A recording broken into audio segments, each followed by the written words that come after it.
هذه قصيدة قلتها تقديرا وتهنئة لأنعم الله واستعاده على الشيخ المبجل الذي جعله الله سعادة للأمة إعجوبة لزمنه، سماحة غوث الشباب الدكتور جابر محمد شت، بافتتاح هذه الشقق كالقصر المشجد الميمون الموفق بتاريخ، وأسأل الله تعالى البركة فيها وفيما امتلكه صاحب هذه القصر، حمدا لمن قد هدانا إلى اعتراف المنال، شكرا لمن قد وقانا عن غير نيل الأمال.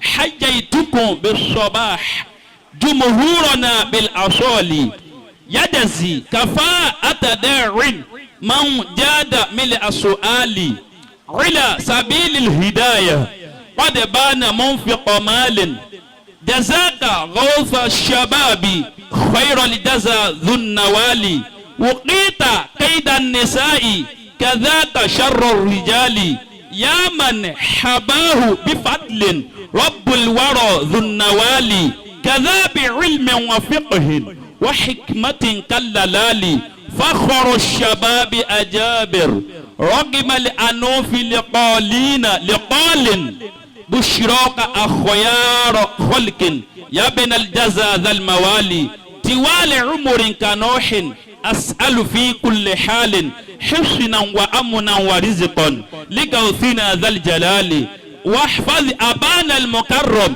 من شر داء العدال، وهو خير المدرب عباس منجي الجهال، واغفر لأم العتوفة رب العلا ذا الجلال، ونقها من خطايا رضاك مولى الموالي، ثم الرضا بالألوري كذا سنوسي منالي، صلاتنا وسلام على النبي ذي المعالي.